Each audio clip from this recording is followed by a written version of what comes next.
Welcome to Camtasia Studio 7. If you're new to Camtasia Studio and you want to get started quickly, you're in the right place. We encourage you to watch this 5-minute video to learn the basics of using the editor, including how to navigate the timeline, make some basic edits, and add special effects. The preview window is where you see the video during playback.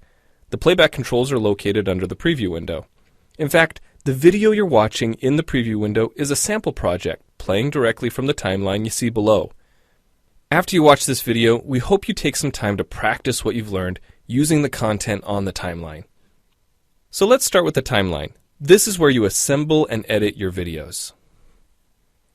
At the top of the timeline, tick marks represent time in terms of minutes and seconds. When building a video, you'll work in a horizontal manner, beginning from the left and moving sequentially through time towards the right. To make precise cuts and selection, use the zoom slider to magnify the view of the timeline.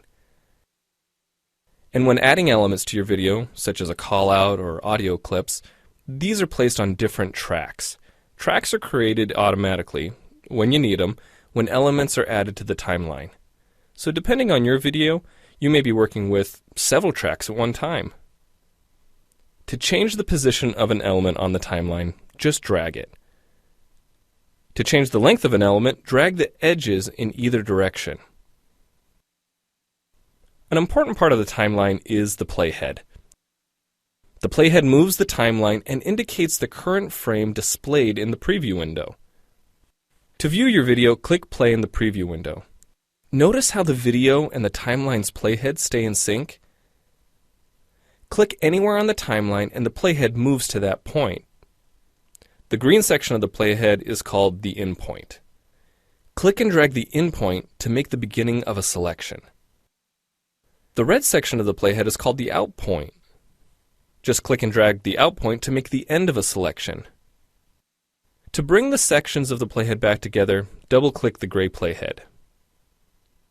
To split a video clip, position the playhead at the desired location and click the split button. And if you want to remove a portion of your video, make a selection with the in and out points, then click the cut button. If you make a mistake while editing, click the undo button. Next, we'll look at the clip bin and the library.